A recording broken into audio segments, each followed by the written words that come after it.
அஸ்ஸலாமு அலைக்கும். Hi friends, welcome to கஸ்பனா சமையல். எல்லோரும் எப்படி இருக்கீங்க? இன்றைக்கி நம்ம சேனலில் பார்க்க போகிற இன்ட்ரெஸ்டிங்கான விலாக் ஒரு அவுட்டிங் விலாக். தோப்புக்கு போன ஒரு விலாக் வந்துட்டு உங்கள் கூட நான் ஷேர் பண்ணியிருக்கேன். இன்ட்ரெஸ்டிங்காக ஃபன்னாக ரொம்பவே சூப்பராக இருக்கும். ஊருக்கு வந்துட்டு தோப்புக்கு போகாமல் இருந்தால் எப்படி? ஸோ இங்கே வந்தவொடனே முதல் அவுட்டிங் வந்து தோப்பாக தான் இருந்தது எங்களுக்கு. ஒரு சில தோப்பு வந்துட்டு கேட்டு பார்த்தோம், கிடைக்கல. ஸோ அஸ் யூஷுவல் நாங்கள் எப்போவுமே போகிற ஒரு தோப்பு வந்து பார்த்திங்கன்னா கிடச்சிருந்தது. அதுக்கு போகிறதுக்கு ஒரு நாளைக்கு முன்னாடியே வந்துட்டு என்னென்ன திங்ஸ்லாம் வேணும், அதாவது வீட்டில் தான் சமைச்சு கொண்டுட்டு போகிற மாதிரி இருந்தது. எப்போவுமே ஆர்டர் பண்ணுவோம் வெளியில், ஒரு சில டைம் நான் வீட்டில் சமைச்சு கொண்டு போவேன். இந்த டைம் வந்து பார்த்திங்கன்னா திண்டுக்கல் பிரியாணி போட்டு எல்லாருக்கும் கொடுக்கலாம், பிள்ளைங்களாம் வந்துட்டு ரொம்ப விரும்பி சாப்பிடுவாங்க. ஸோ அதனால் வீட்டிலேயே திண்டுக்கல் பிரியாணி போட்டு அதுக்கான சைடிஸ் எல்லாமே ரெடி பண்ணி கொண்டுட்டு போகலாம் அப்படின்ற மாதிரி பிளான் பண்ணி மொதல் நாளே வந்து பார்த்திங்கன்னா அதுக்கு தேவையான திங்ஸ் எல்லாமே போய் கடையில் போய் வாங்கிட்டு வந்தாச்சு. சரி, நைட்லேருந்தே நம்ம ஒரு சில ப்ரிப்ரேஷன் எல்லாமே பண்ணி வச்சிட்டோம் அப்படின்னா நெக்ஸ்ட் டே மார்னிங்கே வந்து குக்கிங்லாம் முடிச்சுட்டு நேரத்தோடு கிளம்புற மாதிரி இருக்கும். அதனால் முன்னாடியே பார்த்திங்கன்னா திங்ஸ்லாம் வாங்கி வச்சாச்சு.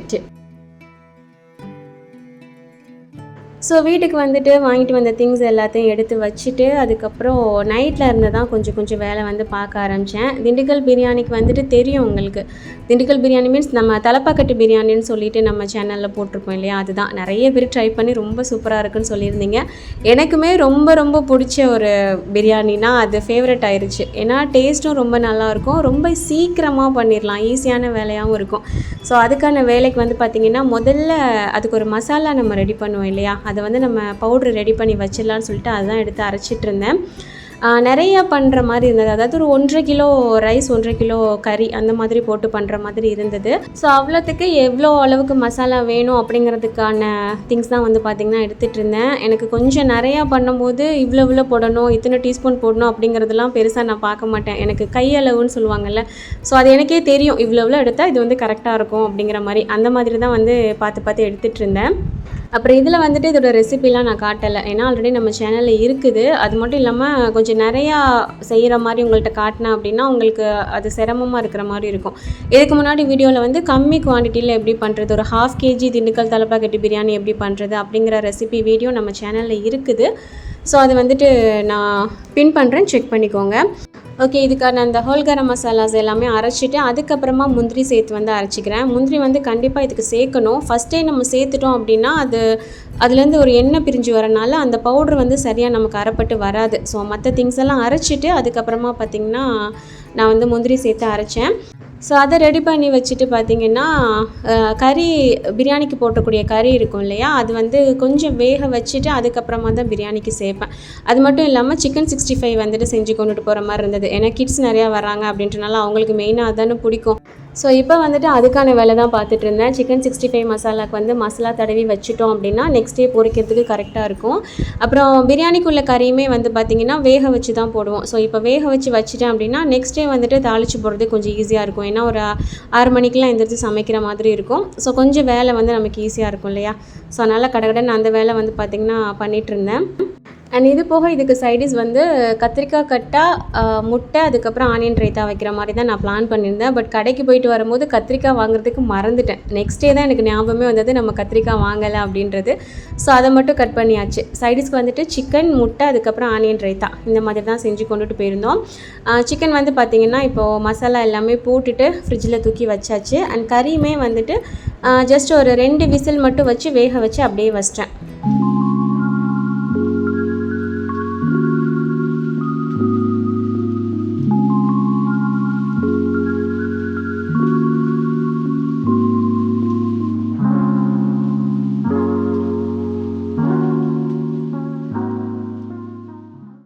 அண்ட் நெக்ஸ்ட் டே மார்னிங் வந்து பார்த்திங்கன்னா நேரமாக எழுந்திரிச்சு தொழுதுட்டு அதுக்கப்புறம் பிரியாணிக்கான வேலை வந்து பார்க்க ஆரம்பிச்சாச்சு. முந்தின நாள் வந்து மசாலா அரைச்சிருந்தேன் இல்லையா, அந்த பவுடர், அந்த மிக்ஸி ஜார் அப்படியே மூடி வச்சுருந்தேன். அதில் வந்துட்டு நம்ம வெங்காயம் இன்னும் சம்திங் எல்லா திங்ஸும் போட்டு அரைக்கிற மாதிரி இருக்கும். ஸோ இப்போ அந்த மிக்ஸி ஜார்லேயே வந்து பார்த்திங்கன்னா அந்த திங்ஸ் எல்லாத்தையும் போட்டிருந்தேன். மெயினாக இதுக்கு சின்ன வெங்காயம் போடும்போது டேஸ்ட் வந்துட்டு ரொம்ப சூப்பராக இருக்கும். இல்லாத பட்சத்துக்கு நம்ம பெரிய வெங்காயம் சேர்த்துக்கலாம், இல்லைன்னா நம்ம ரெண்டையுமே மிக்ஸ் பண்ணி போட்டோம் அப்படின்னாலும் ஓகேவாக தான் இருக்கும். ஸோ அதை அரைச்சி வச்சுட்டு அதுக்கப்புறமா பிரியாணிக்கு வந்து பார்த்திங்கன்னா தாளிக்கிறதுக்கு ஆரம்பிச்சிட்டேன். கொஞ்சம் பெரிய பாத்திரமாக வச்சுருந்தேன், ஏன்னா 1.5 கிலோ கிட்ட ஆக்குறனால நம்ம கிளறதுக்கெலாம் கொஞ்சம் வசதியாக இருக்கணும்ல. ஸோ அதனால் ஒரு பெரிய பாத்திரமாக வச்சுட்டு தாளிக்க ஆரம்பிச்சாச்சு. நெய், தேங்காய் எண்ணெய்லாம் சேர்த்துட்டு அந்த திண்டுக்கல் பிரியாணிக்கு எந்த மாதிரி தாளிக்கணும் அதை வந்துட்டு பண்ண ஆரம்பித்தேன். ஸோ நார்மல் பிரியாணிக்கும் இதுக்கும் வந்து டோட்டல் டிஃப்ரெண்ட்டாக இருக்கும் தாளிப்பு. ட்ரை பண்ணி பார்த்தவங்களுக்கு தெரியும்னு நினைக்கிறேன். அதே சமயத்தில் ரொம்ப ஈஸியும் கூட. நார்மல் பிரியாணிக்கு வந்து ஆனியன்லாம் ரொம்ப ப்ரௌன் ஆகணும், அதுக்கப்புறம் மற்ற திங்ஸ்லாம் சேர்க்கணும் அப்படின்ற மாதிரி இருக்கும்ல. இதுக்கு வந்துட்டு டோட்டலாகவே வேறு மாதிரி இருக்கும் தாளிப்பு. நீங்கள் ட்ரை பண்ணி பாருங்கள், டேஸ்ட்டு சூப்பராகவே வரும். ஸோ அது ஒரு பக்கம் தாளிக்கு போட்டுட்டு, ரெண்டாவது ரைஸ் வந்து பார்த்திங்கன்னா எடுத்து ஊற வச்சிடலாம். ஏன்னா நம்ம தாளிப்பு ரெடி ஆகிறதுக்கும் ரைஸ் ஊறி வர்றதுக்கும் கரெக்டாக வரும். ஸோ ஒரு 1/2 அன் ஹவர் கிட்ட ஊற வச்சிடலான்னு சொல்லிவிட்டு அதையும் ஊற வச்சுட்டேன். அண்ட் பிரியாணிக்கு வந்துட்டு அடுத்து மசாலா ஐட்டம்ஸ் எல்லாமே சேர்த்து வதக்க ஆரம்பிச்சிட்டேன். அண்ட் அன்றைக்கி பிரேக்ஃபாஸ்ட் வந்து பார்த்திங்கன்னா மாமி வீட்டிலேருந்து செஞ்சு கொடுத்து விட்டுட்டாங்க. வீட்டில் பிரேக்ஃபாஸ்ட் சாப்பிட்டுட்டு லஞ்சு ஸ்நாக்ஸ் மட்டும் அங்கே கொண்டுட்டு போகிற மாதிரி பிளான் இருந்தது. ஸோ பிரேக்ஃபாஸ்ட் வந்துட்டு இட்லி, சட்னி, சாம்பார் இந்த மாதிரி மாமி வந்து அங்கே செய்யும் போது எங்களுக்கும் சேர்த்து செஞ்சுட்டு கொடுத்து விட்டுட்டாங்க. இது போக டீயுமே போட்டு கொண்டுட்டு வந்திருந்தாங்க. ப்ளெயின் டீ, பால் டீ இந்த மாதிரி 2மே போட்டு அங்கே கொண்டுட்டு வந்துட்டாங்க. அங்கே ஈவினிங் தேவைப்படும் இல்லையா, ஸோ அதுக்காக நான் வந்துட்டு இங்கே பிரியாணி, அதுக்கான சைடிஷ் அது மட்டும் நான் ரெடி பண்ணியிருந்தேன்.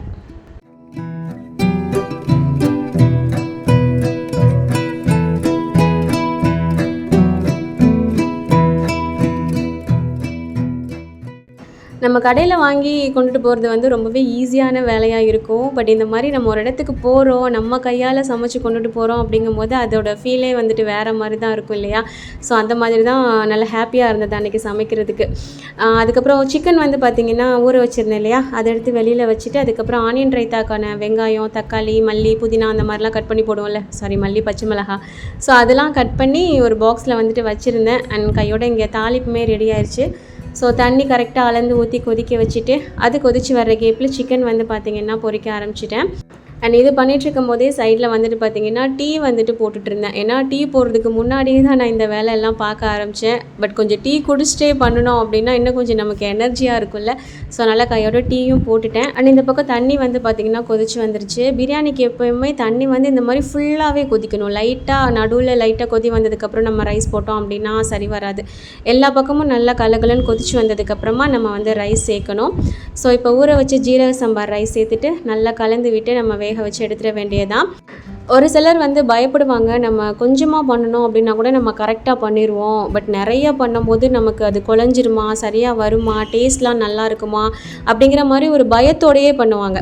நானுமே முன்னாடி அந்த மாதிரி தான் பண்ணுவேன்.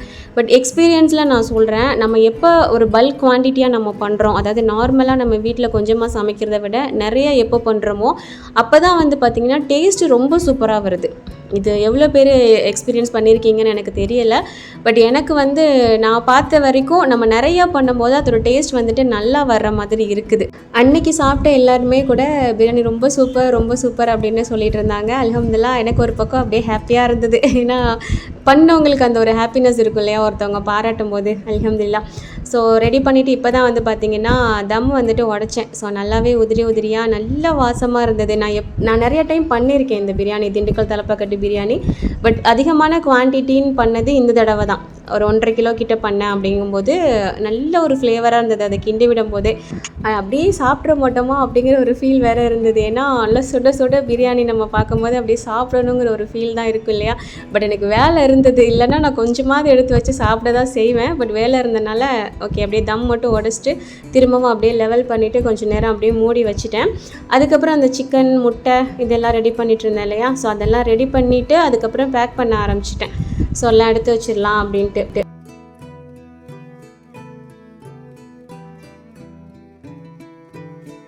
பேக் பண்ணது வந்து பார்த்திங்கன்னா என்கிட்ட ஒரு பெரிய டிஃபன் கேரியர் மாதிரி இருக்கும். இது வந்து எனக்கு வீடு கட்டும்போது கிஃப்ட் வந்தது. ஸோ ஒரு 5 பாக்ஸ் வந்துட்டு வரும். நம்ம சைடிஸ் எல்லாமே வைக்கிறதுக்கு ரொம்ப கரெக்டாக இருக்கும்.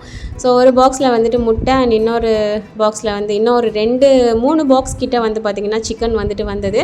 அண்ட் இன்னும் ஒரு பாக்ஸில் வந்துட்டு ஆனியன் ரைத்தா பண்ணுறதுக்கான அந்த திங்ஸ் இருக்கு இல்லையா, வெங்காயம், தக்காளி, மல்லி அந்த மாதிரி ஐட்டம்லாம் வந்துட்டு ஒன்றா போட்டுட்டு தனியாக எடுத்து வச்சுட்டு, தயிர் வந்து பார்த்திங்கன்னா நான் தனியாக வச்சுருந்தேன். இப்போவே மிக்ஸ் பண்ணிட்டோம் அப்படின்னா தண்ணி விட்ட மாதிரி ஆயிரும். ஸோ எப்போ சாப்பிட போகிறோமோ அந்த டைமில் நம்ம வந்துட்டு மிக்ஸ் பண்ணிக்கலாம் அப்படின்ட்டு. அண்ட் கூடவே ஒரு சின்ன கவரில் கொஞ்சமாக உப்பு வந்துட்டு எடுத்து வச்சுருந்தேன். ஸோ ஆனியன் ரைத்தாக்கு போடுறதுக்காக. அதுக்கப்புறமா மற்ற பாக்ஸ் எல்லாமே வந்து பார்த்திங்கன்னா அரேஞ்ச் பண்ணிட்டேன். இந்த மாதிரி ஒரு பாக்ஸ், அதுக்கு மேலே ஒரு மூடி, அந்த மாதிரி செட்டாக வரும். ரொம்ப ஹெல்ப்பாக இருக்கும் இந்த மாதிரி எங்கேயாவது நம்ம சாப்பாடு கொண்டுட்டு போகிறோம் அப்படின்னா. துபாய்க்கு போகும்போது இதை கொண்டுட்டு போயிடணும் அப்படிங்கிற மாதிரி ஒரு பிளானில் வந்துட்டு இருக்கேன். ஸோ எங்கேயாவது நம்ம வெளியில் போகிறோன்னா ஈஸியாக இருக்கும் இல்லையா கொண்டு போகிறதுக்கு. அப்புறம் தயிர் வந்து பார்த்திங்கன்னா அதுக்குள்ளே வச்சு மூடி பார்த்தேன், மூட முடியல. அப்புறம் உப்பு கவர் மட்டும் உள்ளே வச்சுட்டு க்ளோஸ் பண்ணிவிட்டு தயிரை வந்துட்டு தனியாக வச்சுட்டேன். அதுக்கப்புறம் சோறு வந்து பார்த்திங்கன்னா நம்ம அப்படியே சட்டியோடலாம் கொண்டுட்டு போக முடியாது. அப்படி கொண்டுட்டு போனாலும் ரொம்ப ஆறுன மாதிரி போயிடும் இல்லையா. ஸோ அதனால் மாமி வீட்டிலேருந்து ஒரு 2 தூக்கு வந்து கேட்டு விட்டுருந்தேன். பெரிய அந்த தூக்கு சட்டி இருக்கும் இல்லையா, அதில் வந்துட்டு 2லேயுமே போட்டு கொண்டுட்டு போயிடலாம் அப்படிங்கிற மாதிரி.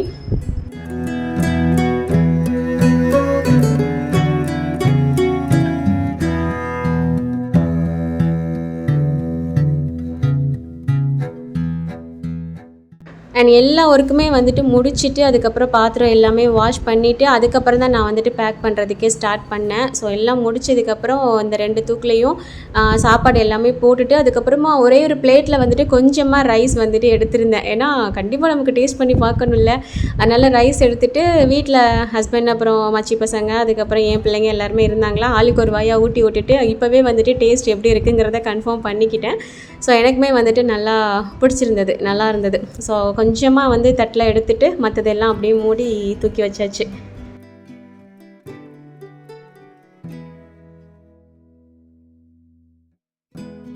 அண்ட் இதை நான் பேக் பண்ணிகிட்டு இருக்கும் போதே மாமி வீட்டில் இருந்து பசியாறு வந்துருச்சு. பிரேக்ஃபாஸ்ட்டு இட்லி, அதுக்கப்புறம் தேங்காய் சட்னி, கட்டி சட்னி வைப்பாங்கள்ல அதுக்கப்புறம் சாம்பார். ஸோ இது சாப்பிட்டுட்டு அதுக்கப்புறம் அந்த பிரியாணியுமே ஆளுக்கு ஒரு வாய் சும்மா அப்படியே டேஸ்ட் பண்ணிவிட்டு அதுக்கப்புறமா பார்த்திங்கன்னா இங்கேருந்து கிளம்புனோம். ஒரு 9 மணி போல் கிளம்புனோம் காலையில். ஸோ சாப்பிட்டுட்டு போகலாம் அப்படிங்கிற மாதிரி பிளான்னால, இதுவே தூரத்தில் திருச்செந்தூர் இந்த மாதிரி ஏரியாவில் நாங்கள் தோப்புக்கு போகிறோம் அப்படின்னா டிஃபனுமே வந்துட்டு கொண்டுட்டு போயிடுவோம், செஞ்சு கொண்டுட்டு போயிடுவோம், இல்லை வாங்கி கொண்டுட்டு போய் அங்கே வச்சு சாப்பிட்ற மாதிரி தான் இருக்கும். இது காயல்பட்டினத்தில் தான், பக்கத்தில் தான் தோப்பு இருக்குது அப்படின்றனால பிரேக்ஃபாஸ்ட் சாப்பிட்டுட்டே தான் நாங்கள் போயிருந்தோம்.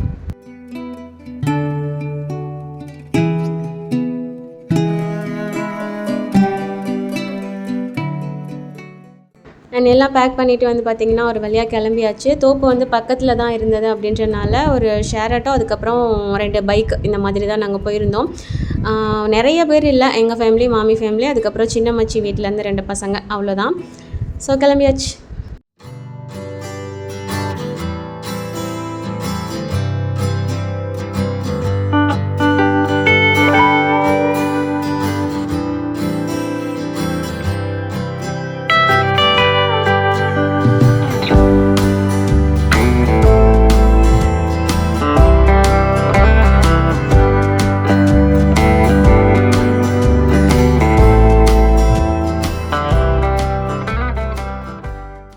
அண்ட் இந்த தோப்பு வந்துட்டு நான் ஆல்ரெடி காட்டியிருப்பேன். இது வந்து ஜேஜே கார்டன் சொல்லுவாங்க எங்கள் ஊரில். இது ஆல்ரெடி 2 தடவை இதுக்கு முன்னாடி நான் வீடியோ போட்டிருக்கேன். இதே கார்டன் தான் நான் காட்டியிருப்பேன். இந்த தடவை எங்களுக்கு இதான் கிடச்சிது. ஸோ வேறு வழி இல்லை. துபாய் கிளம்புறதுக்கு முன்னாடி இன்னொரு தடவை தோப்புக்கு போகணும் அப்படிங்கிற மாதிரி ஒரு பிளான் இருக்குது. மேபி அப்போ வந்துட்டு வேறு தோப்பு எங்களுக்கு கிடச்சது அப்படின்னா அது எப்படி இருக்குதுன்னு உங்களுக்கு காட்டுறேன். ஸோ நான் தோப்பு வீடியோ போட்டு ரொம்ப நாள் ஆயிடுச்சு இல்லையா. ஸோ அதனால தான் லைட்டாக இந்த வீடியோ வந்துட்டு நான் எடுத்திருந்தேன். முன்னாடிலாம் ரொம்ப சின்ன மரமாக இருந்தது வந்து பார்த்திங்கன்னா இப்போ ஓரளவுக்கு கொஞ்சம் பெருசாகவே வளர்ந்துருந்தது. பட் இந்த தோப்பை வந்து பார்த்திங்கன்னா சின்னதாக இருந்தாலும் ஒரு மாதிரி நல்ல கம்ஃபர்டபுளாக இருக்கும், எல்லாமே ஓகேவாக இருக்கும் நமக்கு. அடிக்கடி வந்தனாலேயும் என்னமோ ரொம்ப பிடிச்ச மாதிரி ஆயிடுச்சு, நல்லாவே இருக்கும். ஸோ எல்லா திங்ஸ்லாம் எடுத்து வச்சுட்டு ஜஸ்ட் நம்ம வந்து அந்த தொட்டி அது வந்து எப்படி இருக்குன்னு சொல்லிட்டு லைட்டாக பார்த்துட்டு வந்துடலாம் அப்படிங்கிற மாதிரி அப்படியே கிளம்பிட்டோம்.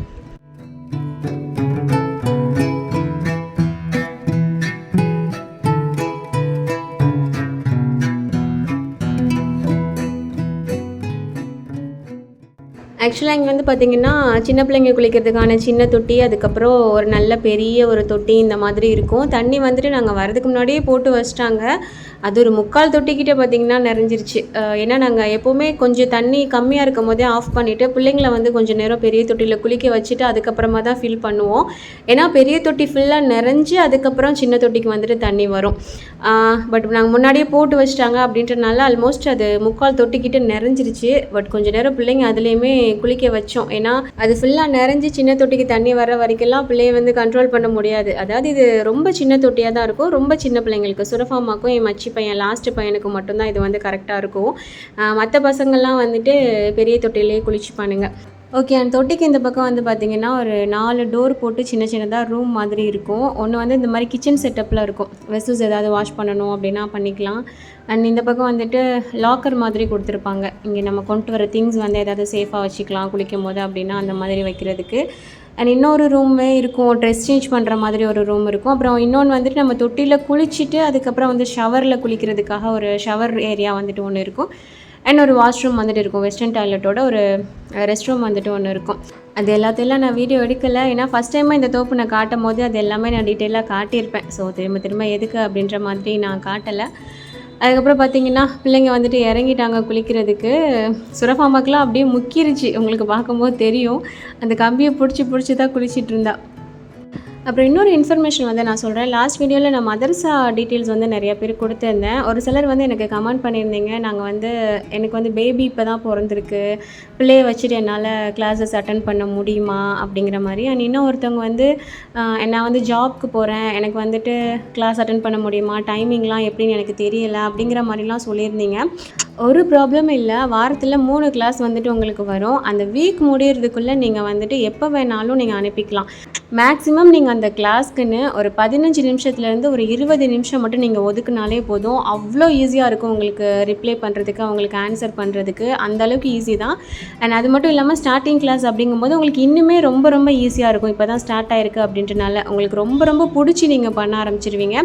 ஸோ நீங்கள் என்ன ஒர்க் பண்ணுறீங்க, என்னவா இருக்கீங்க அப்படிங்கிறதெல்லாம் பிரச்சனையே இல்லை. என்ன வயசில் இருக்கீங்க கூட பிரச்சனை இல்லை. உங்களுக்கு ரொம்ப ஈஸியாக இருக்கும். அந்த வீக்குள்ளே முடிச்சிட்டிங்க அப்படின்னா அது உங்களுக்கு ஈஸி. இல்லை லேட் பண்ணுறீங்க அப்படின்னா எல்லாத்தையும் சேர்த்து மொத்தமாக உங்களுக்கு பார்க்குற மாதிரி இருக்கும். ஸோ உங்களுக்கு எந்த மாதிரி வசதியோ அதை வந்து நீங்கள் பார்த்துக்கோங்க. மற்றபடி டைமிங்லாம் செட் ஆகுமா அப்படிங்கிறத பற்றிலாம் நீங்கள் யோசிக்கவே வேணாம். ஓகே. இந்த பக்கம் குளிச்சுட்டு இருக்கும்போதே பார்த்தீங்கன்னா, மாமி வந்து வீட்டிலேருந்து கொழுக்கட்டை ரெடி பண்ணி கொண்டுட்டு வந்திருந்தாங்க. நாங்கள் தோப்புக்கு எப்போ வந்தாலுமே அது வந்துட்டு கொண்டுட்டு வந்துடுவாங்க. பருமாவில் வந்து சிறுபருப்பு, சீனி எல்லாம் போட்டு பண்ணுறது. ஸோ அதை ஒரு பக்கம் அப்படியே சாப்பிட்டுக்கிட்டே பிள்ளைங்க வந்துட்டு விளையாடுறத கொஞ்சம் வீடியோ எடுத்துகிட்டே இந்த மாதிரி தான் போயிட்டுருந்தது. அண்ட் இது போக வாழைக்காய் சிப்ஸு, அதுக்கப்புறம் உருளைக்கிழங்கு சிப்ஸ் இந்த மாதிரி ஐட்டம்லாம் கூட கொண்டுட்டு வந்திருந்தோம். ஸோ அதெல்லாம் சாப்பிட்டுட்டு இருந்தோம். அதுக்கப்புறம் சின்ன குட்டி 2 வந்து பார்த்திங்கன்னா, என் பொண்ணும் அதுக்கப்புறம் மச்சி பையன் 2ம் வந்து பார்த்திங்கன்னா, சின்ன தொட்டி வந்து சீக்கிரமாக நிறைய மாட்டிக்குது அப்படின்றதுக்காக இங்கேருந்து கொஞ்சம் கொஞ்சமாக அள்ளி கொண்டுட்டு போய் ஊற்றி நிறைக்கிறாங்களாமா. ஸோ அது ரொம்ப ஃபன்னாக இருந்தது அன்றைக்கி அதை பார்க்குறதுக்கு. ஸோ அதை பார்த்துட்டு இருக்கும்போதே இன்னொரு மச்சியோட பெரிய பையன் வந்து பார்த்திங்கன்னா அப்போ தான் வந்தான். கொஞ்சம் லேட்டாக கிளாஸ் இருந்தனால முடிச்சுட்டு வரும்போதே வந்துட்டு ஐஸ்கிரீம் வந்துட்டு வாங்கிட்டு வந்திருந்தான். இந்த அருண் ஐஸ்கிரீமில் அந்த குட்டி குட்டியாக வரும்ல, அது வந்துட்டு வாங்கிட்டு வந்திருந்தான். அது கொஞ்சம் நிறையாவே தான் வாங்கிட்டு வந்திருந்தான். ஒரு 15க்கு மேலே இருக்கும்னு நான் நினைக்கிறேன். ஜஸ்ட் இங்கிட்ட வச்சுட்டு திரும்புறதுக்குள்ளே மொத்தமாக காலியாக போயிடுச்சு. எனக்கு ஒன்றே ஒன்று தான் கிடச்சிச்சு. எல்லாம் 2, 3 அப்படின்னு எடுத்துருச்சு. சரி ஓகே, ஒன்றாவது கிடச்சிச்சு அப்படின்றதுக்காக அதை மட்டும் எடுத்து சாப்பிட்டுட்டு அதுக்கப்புறம் நானும் அந்த கவரில் தேடி பார்க்குறேன். எல்லாம் எம்டி கவராக தான் இருந்துச்சு.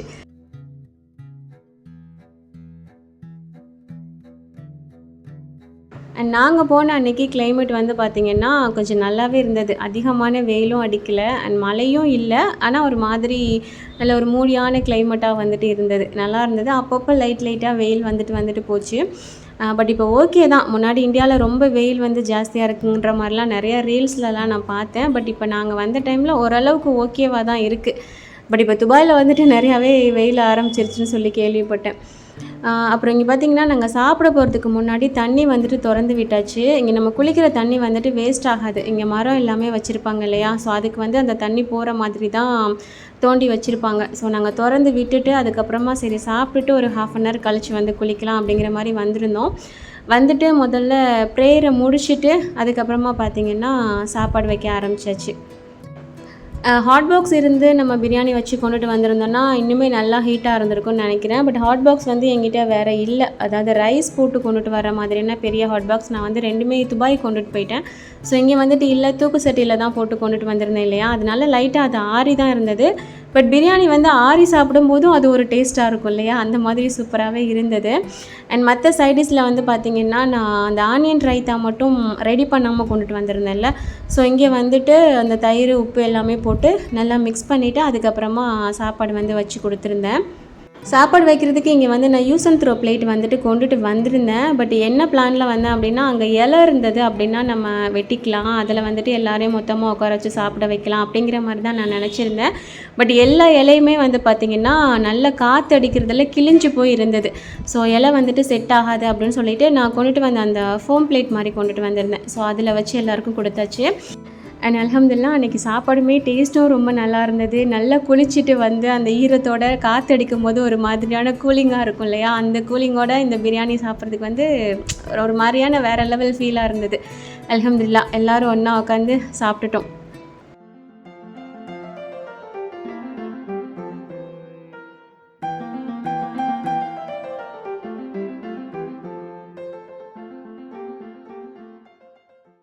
அண்ட் சாப்பிட்டு முடிச்சுட்டு ஒரு 1/2 அன் ஹவர் கிட்டே வந்து பார்த்திங்கன்னா குளிக்க விடலை பிள்ளைங்கள. ஏன்னா சாப்பிட்ட உடனே குளிக்கக்கூடாது இல்லையா. ஸோ கொஞ்சம் நேரம் அப்படி இப்படியே வச்சு அவங்கள சமாளிச்சுட்டு அதுக்கப்புறமா குளிக்க விட்டோம். அண்ட் சாப்பிட்டு போகும்போது பெரிய தொட்டியிலேருந்து நிறைஞ்சு தண்ணி வந்து சின்ன தொட்டிக்கு வந்துட்டு பார்த்திங்கன்னா வந்து சின்ன தொட்டியுமே நிறைஞ்சிருச்சு. அதுக்கப்புறம் தான் இதுங்களுக்கு வந்து ரொம்ப ஹாப்பி. ஸோ சின்னதுங்க ரெண்டும் வந்துட்டு இதில் குளிச்சுட்டு இருந்ததுங்க, மற்ற பசங்க வந்து அதில் இப்படி மாற்றி மாற்றி குளிச்சுட்டு இருந்தாங்க.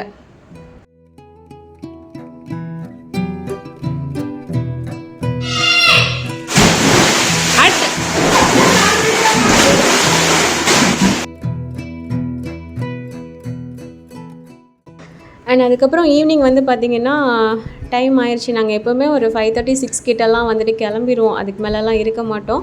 ஸோ மாமி வீட்டிலேருந்து டீ வந்துட்டு கொண்டுட்டு வந்திருந்தாங்க, ப்ளெயின் டீ, பால் டீ இது எல்லாமே கொண்டுட்டு வந்திருந்தாங்க. நாங்கள் இடையிலே வந்துட்டு அடிக்கடி ப்ளெயின் டீ அப்புறம் ஸ்நாக்ஸ் எல்லாமே சாப்பிட்டு தான் போனோம். நான் எல்லாத்தையுமே வந்துட்டு ரெக்கார்ட் பண்ண முடியலை. ஏன்னா ஒரே வீடியோலே நம்ம இருந்தோம் அப்படின்னா நம்ம என்ஜாய் பண்ணுறது வந்துட்டு குறையிற மாதிரி ஆகிடக்கூடாது இல்லையா. ஸோ அதனால் லாஸ்ட்டாக தான் வந்து எடுத்திருந்தேன். லாஸ்ட்டாக எல்லாருமே டீ குடிச்சிட்டு அதுக்கப்புறம் அல்ஹம்துலில்லாஹ் வீட்டுக்கு கிளம்பியாச்சு. ஸோ அன்னைக்கான டே வந்து பார்த்திங்கன்னா எங்களுக்கு இந்த மாதிரி தான் சூப்பராக ஃபன்னாக வந்துட்டு போச்சு. அண்ட் நிறைய பேர் வந்துட்டு இன்னும் அம்மா வீட்டுக்கு போகலையான்னு கேட்டே இருக்கீங்க. என்னோட நீங்கள் வந்து ரொம்பவே ஆர்வமாக இருக்கிறீங்கன்னு நினைக்கிறேன் அம்மா வீட்டுக்கு போகிறதுக்கு. கண்டிப்பாக நான் போகணும். ஒரு முக்கியமான ஒரு சில வேலைகள் எல்லாமே இருந்தது. ஸோ அதை முடிச்சு வச்சுட்டு நம்ம போனோன்னா தான் நம்ம ஃப்ரீயாக போயிட்டு வர முடியும். அப்படின்றனாலேயே நாங்கள் வந்துட்டு கொஞ்சம் டிலே பண்ணிகிட்ருக்கோம். இன்ஷா அல்லாஹ் கண்டிப்பாக அடுத்தடுத்த வீடியோவில் இன்னும் மேக்ஸிமம் ஒரு 1-2வது வீடியோலலாம் வந்துட்டு உங்களுக்கு அம்மா வீட்டு vlog வந்துட்டு இன்ஷா அல்லாஹ் கண்டிப்பாக வரும். ஓகே, இந்த வீடியோவுமே ஓரளவுக்கு உங்களுக்கு பிடிச்ச மாதிரியாக கொடுத்துருப்பேன் அப்படின்னு நான் நினைக்கிறேன். யூஷுவல் வீடியோ பிடிச்சா லைக் பண்ணிக்கோங்க, புதுசாக பார்க்குறவங்க மறக்காமல் நம்ம சேனலை சப்ஸ்கிரைப் பண்ணிக்கோங்க. தேங்க்ஸ் ஃபார் வாட்சிங்.